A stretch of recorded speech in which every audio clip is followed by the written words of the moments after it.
స్థానిక ఎన్నికల్లో గెలిపే ఎజెండాగా జనసేన పార్టీ సమాయత్తమవుతోందని మంత్రి నాదెండ్ల మనోహర్ అన్నారు. నాయకత్వం బలంగా ఉన్న చోట పోటీ చేస్తామన్నారు.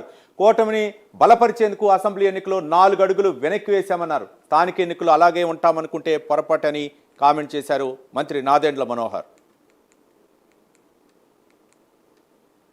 కళ్యాణ్ గారు రాష్ట్ర ప్రజలను దృష్టిలో పెట్టుకుని సార్వత్రిక ఎన్నికలప్పుడు అవసరమైతే మనం తగ్గుదాం, ఏ ప్రాంతంలో మన అభ్యర్థులు ఉన్నారో పార్లమెంట్లో కానివ్వండి, శాసనసభలో కానివ్వండి, వాళ్ళందరికీ కూడా పోటీ చేసే అవకాశం ప్రతి ఒక్కరికి ఈ సందర్భంలో కల్పించలేకపోతామేమో.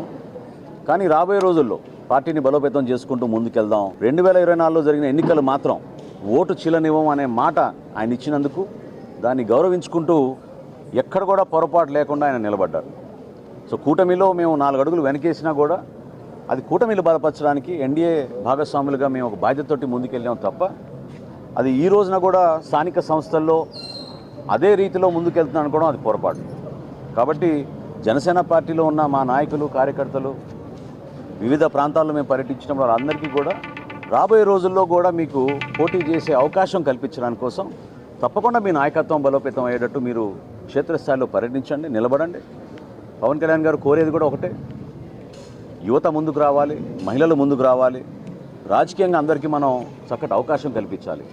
అటువంటి అద్భుతమైన ఒక వేదిక కష్టపడి జనసేన పార్టీ నిర్మాణం చేసినప్పటి నుంచి కూడా ప్రజల పక్షాన్ని నిలబడి పోరాటం చేస్తూనే ఉన్నారు. కాబట్టి అప్పుడు వర్తించిన ఫార్ములా ఈరోజు కూడా వర్తిస్తుందనే వార్త ఈరోజు వచ్చింది. అది కరెక్ట్ కాదు. మొన్ననే మాకు ఎన్డీఏ సమన్వయం చేసుకుంటూ మీటింగ్ చేసుకున్నాం.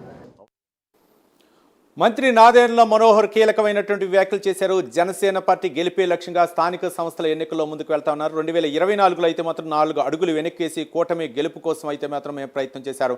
కానీ ఆ ఫార్ములా రానున్న స్థానిక ఎన్నికల్లో అయితే మాత్రం పనిచేయదు.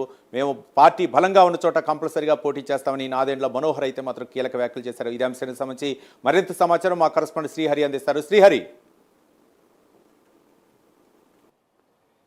రవి, ఏదైతే జనసేన మంత్రి నాదెండ్ల మనోహర్ ఎవరైతే ఉన్నారో ఆయన చేసిన కామెంట్స్ ఏవైతే ఉన్నాయో ఈరోజు కొంచెం హాట్ టాపిక్గా అయితే మారిన పరిస్థితి. అయితే దీంట్లో ప్రధానంగా ఏదైతే జనసేన కూటమిలో 2024 ఎన్నికల సమయంలో ఏదైతే మంత్రి అంటే జనసేన అధ్యక్షుడు పవన్ కళ్యాణ్ చేసిన వ్యాఖ్యలు ఆ రోజు కనుక చూసుకున్నట్లయితే ఏదైతే కూటమి ధర్మంగా చూసుకున్నట్లయితే ఇప్పటం సభలో అంటే ఏదైతే ఓటు చీలకూడదు అనే దానిపైన ఆయన ఆ రోజు మాట్లాడుతూ కూటమిని బలోపేతం చేయడం, దాని తర్వాత వరుస పరిణామాల్లో కూటమిని మరింతగా ముందుకు తీసుకువెళ్ళటం, దాంతోపాటు ఏదైతే ఆ ఎన్నికల సమయంలో కూడా అంటే ఈ సీట్ల పంపకాల విషయంలో కూడా 20 సీట్లకే పరిమితమయ్యారు. అంటే కూటమి ప్రభుత్వం గెలిపే కైవసంగా ఆ రోజు పనిచేసింది. అయితే ప్రస్తుతం ఏదైతే ఈరోజు నాదెండ్ల మనోహర్ చేసిన కామెంట్స్ ఏవైతే ఉన్నాయో ఇవన్నీ కూడా పొలిటికల్ చర్చలో పెద్ద ఎత్తున ఈ చర్చ నడుస్తున్న పరిస్థితి. అయితే దీంట్లో ప్రధానంగా చూసుకున్నట్లయితే ఏవైతే సీట్లు అంటే గతంలో 20 సీట్లు తీసుకున్నారు, అంటే మొత్తంగా చూసుకుంటే అది ఒక 15%. రైట్. Thank you Srihari.